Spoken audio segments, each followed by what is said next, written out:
శ్రీ మహాగణాధిపతయే నమః. శ్రీ గురుభ్యో నమః. శివాయ గురవే నమః. జయ జయ శంకర హర హర శంకర. కంచి శంకర కామాక్షి శంకర. కంచి పరమాచార్య లీలలు. ప్రాయశ్చిత్తం పాదపూజ. ఆచారచ్చైవ సాధూనాం ఆత్మనస్తుష్టి రేవచ. మనువు. ఆచారాలు ఆత్మానందానికి అవసరమైన చిత్త సంస్కారాన్ని కలగజేస్తాయని సంస్కార ధర్మాలకు మనువు నిర్వచనం. ఒకమారు పూర్వాచారాన్ని లేక సాంప్రదాయాన్ని ఉల్లంఘిస్తే ఒకరి తరువాత ఒకరు ప్రజలందరూ వాటిని ఉల్లంఘిస్తారు. అందువల్ల అనాచారం ప్రబలుతుంది, మతం సారహీనం అవుతుంది. ఒక్కొక్క పొరనే ఒలిచి వేస్తే ఉల్లిగడ్డలో చివరకు మిగిలేది శూన్యం.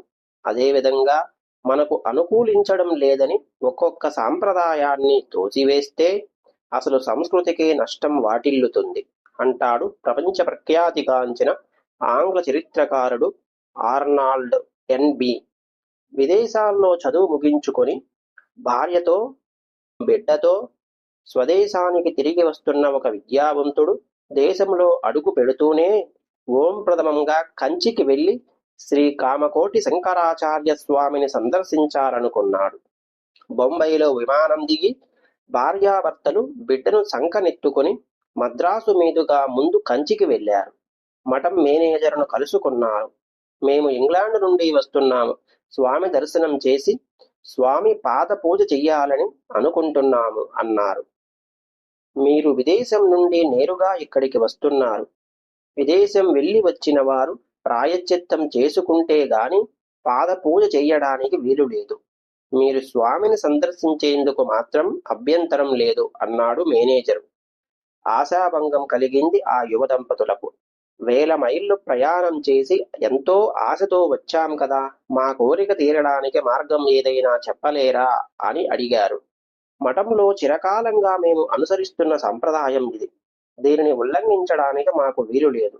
అయినా మీరు పరమాచార్య స్వామి వారిని కలిసి మీ విషయం వారికి విన్నవించుకోండి. స్వామివారు ఇప్పుడు విష్ణు కంచిలోని చిన్న మఠంలో ఉన్నారు అంటూ కొంచెం సానుభూతి కనబరచాడు మేనేజరు. వెంటనే విష్ణు కంచిలో ఉన్న చిన్న మఠానికి బయలుదేరారు ఆ దంపతులు. స్వామి దర్శనం చేశారు. తమ పరిస్థితి స్వామికి విన్నవించారు.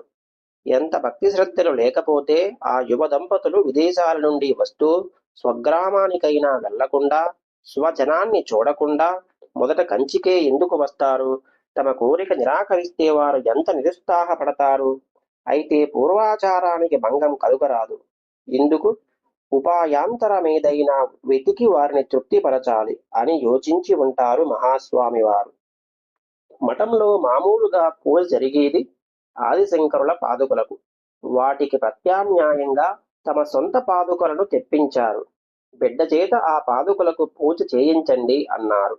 అంత చిన్న బిడ్డ ఎట్లా అంటే, తల్లి తన ఒళ్ళో బిడ్డను కూర్చోబెట్టుకొని బిడ్డ చెయ్యి పట్టుకొని పూజ చేయించమన్నారు. స్వామి చెప్పిన విధంగానే శిష్యులు ఆ బిడ్డ చేత పూజ చేయించారు. భార్యాభర్తలిరువురూ ఎంతో సంతోషించారు. తమ కూతురు అదృష్టం కొనియాడుకున్నారు. విదేశయాత్ర చేసి వచ్చిన వారు ప్రాయశ్చిత్తం చేసుకోకుండా పాద పూజ చేయరాదనే నియమానికి భంగం కలిగిందా లేదా అనే వాదానికి స్వామి సమాధానం: విదేశయాత్ర చేసి తిరిగి వచ్చిన వారు భార్యాభర్తలు నిజమే, కానీ ఆ బిడ్డ విదేశాలకు వెళ్ళిందా? లేదు, విదేశంలో జన్మించింది, స్వదేశానికి వచ్చింది. విదేశయాత్ర చేసిన దోషం బిడ్డకు ఎట్లా వర్తిస్తుంది? భక్తుల కోరికలను తృప్తిపరచడానికి ఒక్కొక్కప్పుడు స్వామి పూర్వాచారాన్ని సడలించినట్లు కనిపిస్తుంది. అయినా అది ఆచారానికి విరుద్ధం కాదు, సంప్రదాయానికి భిన్నమూ కాదు. ఆచారానికి భంగం వాటిల్లకుండా భక్తులను తృప్తిపరచడంలో స్వామివారు సూచించే పరిష్కార మార్గం అపూర్వంగా, అద్భుతావహంగా ఉంటుంది. ఎంత ఉపజ్ఞాపూర్వకమైన సమర్థన! నీలంరాజు వెంకట శేషయ్య గారి నడిచే దేవుడు పుస్తక సౌజన్యంతో శివభక్తి మోటివేషనల్ స్పీచ్ వీక్షకులందరూ ఈ ఛానల్ని సబ్స్క్రైబ్ చేయండి. సబ్స్క్రైబ్ చేసిన వారు లైక్ చేసి షేర్ చేయండి. జయ జయ శంకర హర హర శంకర అని కామెంట్ చేయండి. ఓం నమః శివాయ.